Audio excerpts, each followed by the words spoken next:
Speed reading Bible, Esther. This is what happened during the time of Xerxes, the Xerxes who ruled over 127 provinces stretching from India to Kush. At that time King Xerxes reigned from his royal throne in the citadel of Susa.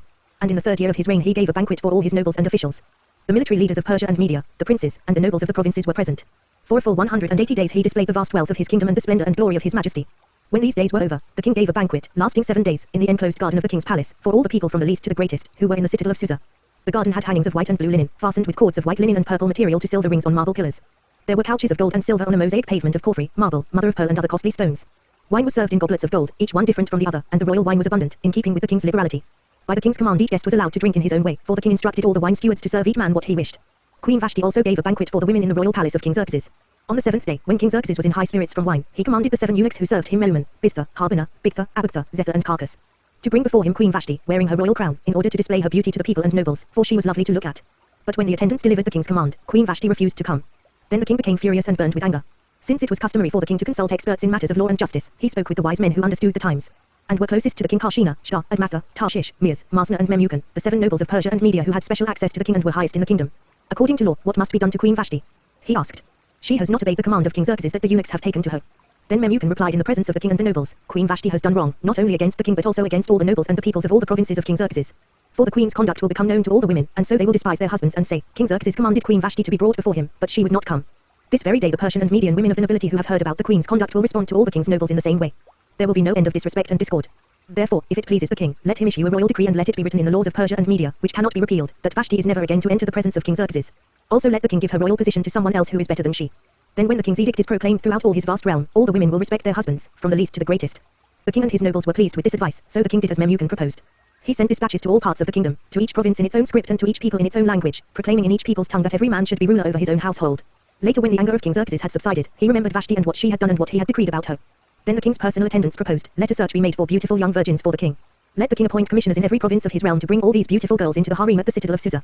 Let them be placed under the care of Hegai, the king's eunuch, who is in charge of the women, and let beauty treatments be given to them. Then let the girl who pleases the king be queen instead of Vashti.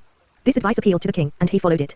Now there was in the citadel of Susa a Jew of the tribe of Benjamin, named Mordecai son of Jer, the son of Shimea, the son of Kish, who had been carried into exile from Jerusalem by Nebuchadnezzar king of Babylon, among those taken captive with Jehoiachin king of Judah. Mordecai had a cousin named Hadassah, whom he had brought up because she had neither father nor mother. This girl, who was also known as Esther, was lovely in form and features, and Mordecai had taken her as his own daughter when her father and mother died. When the king's order and edict had been proclaimed, many girls were brought to the citadel of Susa and put under the care of Hegai. Esther also was taken to the king's palace and entrusted to Hegai, who had charge of the harem. The girl pleased him and won his favor. Immediately he provided her with her beauty treatments and special food. He assigned to her 7 maids selected from the king's palace and moved her and her maids into the best place in the harem.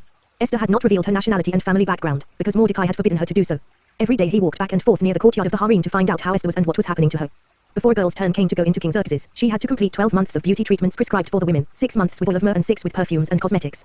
And this is how she would go to the king. Anything she wanted was given her to take with her from the harem to the king's palace. In the evening she would go there and in the morning return to another part of the harem to the care of Shashbaz, the king's eunuch who was in charge of the concubines. She would not return to the king unless he was pleased with her and summoned her by name.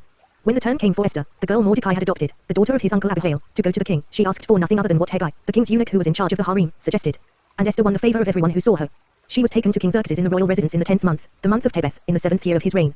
Now the king was attracted to Esther more than to any of the other women, and she won his favor and approval more than any of the other virgins. So he set a royal crown on her head and made her queen instead of Vashti. And the king gave a great banquet, Esther's banquet, for all his nobles and officials. He proclaimed a holiday throughout the provinces and distributed gifts with royal liberality. When the virgins were assembled a second time, Mordecai was sitting at the king's gate. But Esther had kept secret her family background and nationality just as Mordecai had told her to do, for she continued to follow Mordecai's instructions as she had done when he was bringing her up. During the time Mordecai was sitting at the king's gate, Bigthana and Trish, 2 of the king's officers who guarded the doorway, became angry and conspired to assassinate King Xerxes. But Mordecai found out about the plot and told Queen Esther, who in turn reported it to the king, giving credit to Mordecai. And when the report was investigated and found to be true, the 2 officials were hanged on a gallows. All this was recorded in the book of the annals in the presence of the king. After these events, King Xerxes honored Haman son of Hamdatha, the Agagite, elevating him and giving him a seat of honor higher than that of all the other nobles. All the royal officials at the king's gate knelt down and paid honor to Haman, for the king had commanded this concerning him. But Mordecai would not kneel down or pay him honor. Then the royal officials at the king's gate asked Mordecai, why do you disobey the king's command? Day after day they spoke to him but he refused to comply. Therefore they told Haman about it to see whether Mordecai's behavior would be tolerated, for he had told them he was a Jew. When Haman saw that Mordecai would not kneel down or pay him honor, he was enraged. Yet having learned who Mordecai's people were, he scorned the idea of killing only Mordecai. Instead Haman looked for a way to destroy all Mordecai's people, the Jews, throughout the whole kingdom of Xerxes. In the 12th year of King Xerxes, in the 1st month, the month of Nisan, they cast the that is, the lot, in the presence of Haman to select a day and month. And the lot fell on the 12th month, the month of Adar. Then Haman said to King Xerxes, there is a certain people dispersed and scattered among the peoples in all the provinces of your kingdom whose customs are different from those of all other people and who do not obey the king's laws. It is not in the king's best interest to tolerate them. If it pleases the king, let a decree be issued to destroy them, and I will put 10,000 talents of silver into the royal treasury for the men who carry out this business. So the king took his signet ring from his finger and gave it to Haman son of Hamgatha, the Agagite, the enemy of the Jews. Keep the money, the king said to Haman, and do with the people as you please. Then on the 13th day of the first month the royal secretaries were summoned. They wrote out in the script of each province and in the language of each people all Haman's orders to the king's satraps, the governors of the various provinces and the nobles of the various peoples. These were written in the name of King Xerxes himself and sealed with his own ring. Dispatches were sent by couriers to all the king's provinces with the order to destroy, kill and annihilate all the Jews young and old, women and little children on a single day, the 13th day of the 12th month, the month of Adar, and to plunder their goods. A copy of the text of the edict was to be issued as law in every province and made known to the people of every nationality so they would be ready for that day. Spurred on by the king's command, the couriers went out, and the edict was issued in the citadel of Susa. The king and Haman sat down to drink, but the city of Susa was bewildered. When Mordecai learned of all that had been done, he tore his clothes, put on sackcloth and ashes, and went out into the city, wailing loudly and bitterly. But he went only as far as the king's gate, because no one clothed in sackcloth was allowed to enter it. In every province to which the edict and order of the king came, there was great mourning among the Jews, with fasting, weeping and wailing. Many lay in sackcloth and ashes. When Esther's maids and eunuchs came and told her about Mordecai, she was in great distress. She sent clothes for him to put on instead of his sackcloth, but he would not accept them. Then Esther summoned Hathach, one of the king's eunuchs assigned to attend her, and ordered him to find out what was troubling Mordecai and why. So Hathach went out to Mordecai in the open square of the city in front of the king's gate. Mordecai told him everything that had happened to him, including the exact amount of money Haman had promised to pay into the royal treasury for the destruction of the Jews. He also gave him a copy of the text of the edict for their annihilation, which had been published in Susa, to show to Esther and explain it to her, and he told him to urge her to go into the king's presence to beg for mercy and plead with him for her people. Hathach went back and reported to Esther what Mordecai had said. Then she instructed him to say to Mordecai, all the king's officials and the people of the royal provinces know that for any man or woman who approaches the king in the inner court without being summoned, the king has but one law, that he be put to death. The only exception to this is for the king to extend the gold scepter to him and spare his life. But 30 days have passed since I was called to go to the king. When Esther's words were reported to Mordecai, he sent back this answer, do not think that because you are in the king's house you alone of all the Jews will escape. For if you remain silent at this time, relief and deliverance for the Jews will arise from another place, but you and your father's family will perish. And who knows but that you have come to royal position for such a time as this. Then Esther sent this reply to Mordecai. Go, gather together all the Jews who are in Susa, and fast for me. Do not eat or drink for 3 days, night or day. I and my maids will fast as you do. When this is done, I will go to the king, even though it is against the law. And if I perish, I perish. So Mordecai went away and carried out all of Esther's instructions. On the 3rd day Esther put on her royal robes and stood in the inner court of the palace, in front of the king's hall. The king was sitting on his royal throne in the hall, facing the entrance. When he saw Queen Esther standing in the court, he was pleased with her and held out to her the gold scepter that was in his hand. So Esther approached and touched the tip of the scepter. Then the king asked, what is it, Queen Esther? What is your request? Even up to half the kingdom, it will be given you. If it pleases the king, replied Esther, let the king, together with Haman, come today to a banquet I have prepared for him. Bring Haman at once, the king said, so that we may do what Esther asks. So the king and Haman went to the banquet Esther had prepared.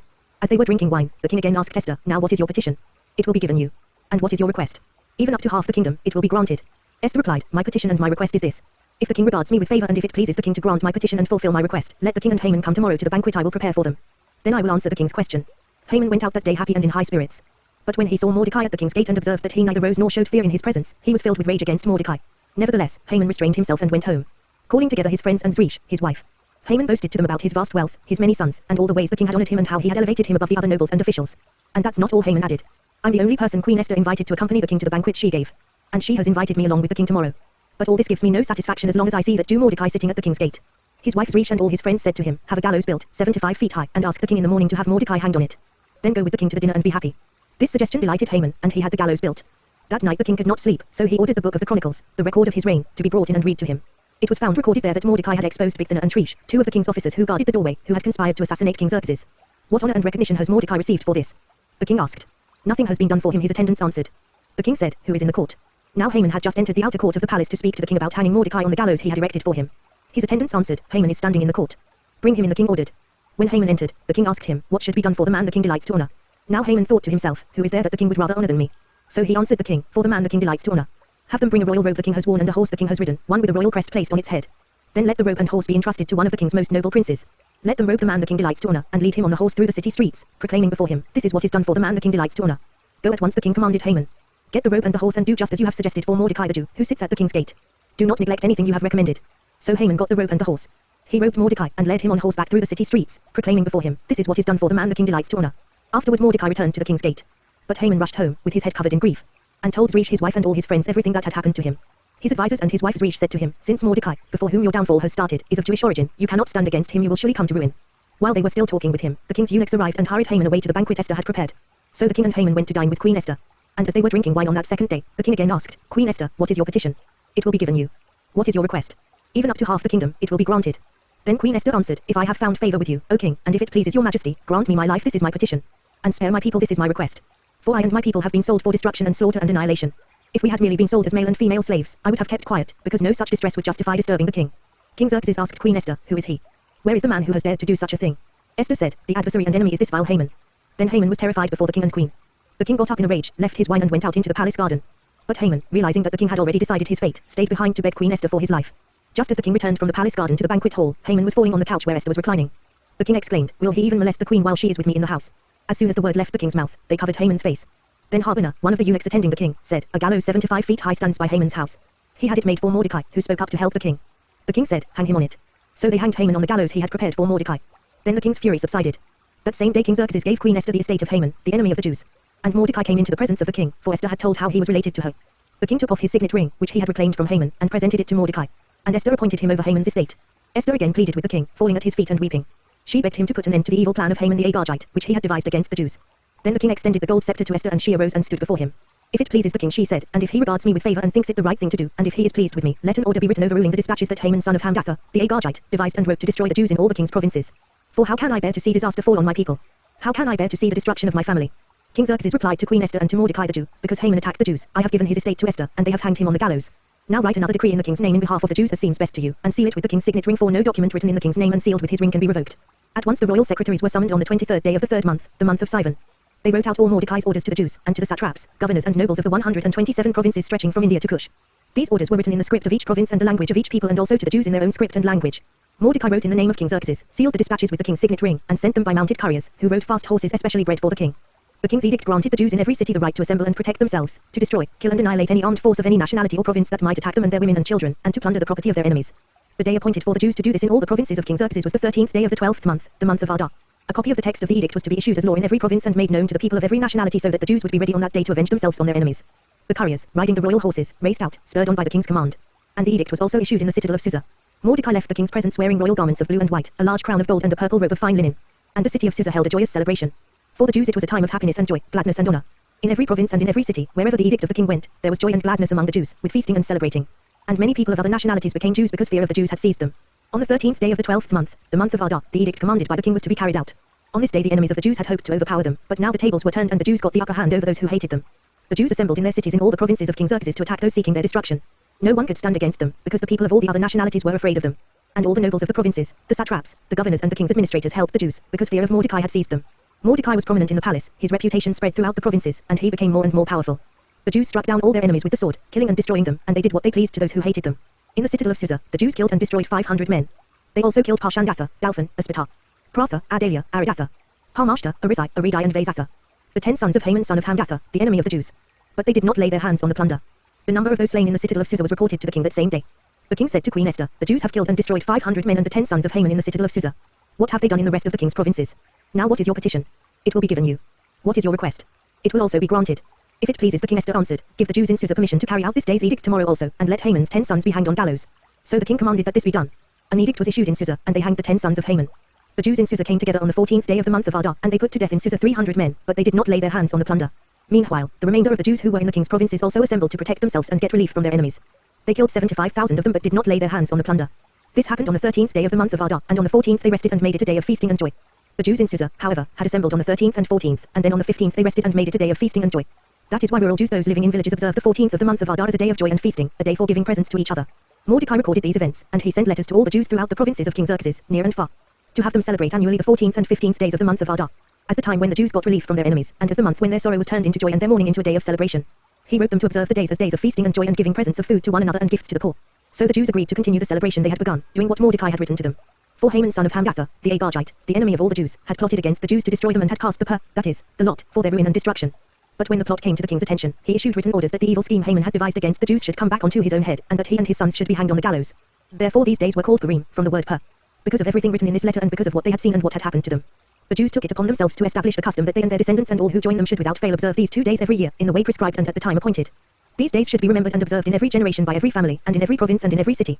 And these days of Purim should never cease to be celebrated by the Jews, nor should the memory of them die out among their descendants. So Queen Esther, daughter of Abihail, along with Mordecai the Jew, wrote with full authority to confirm this second letter concerning Purim. And Mordecai sent letters to all the Jews in the 127 provinces of the kingdom of Xerxes, words of goodwill and assurance, to establish these days of Purim at their designated times, as Mordecai the Jew and Queen Esther had decreed for them, and as they had established for themselves and their descendants in regard to their times of fasting and lamentation. Esther's decree confirmed these regulations about Purim, and it was written down in the records. King Xerxes imposed tribute throughout the empire, to its distant shores. And all his acts of power and might, together with a full account of the greatness of Mordecai to which the king had raised him, are they not written in the book of the annals of the kings of Media and Persia? Mordecai the Jew was second in rank to King Xerxes, preeminent among the Jews, and held in high esteem by his many fellow Jews, because he worked for the good of his people and spoke up for the welfare of all the Jews.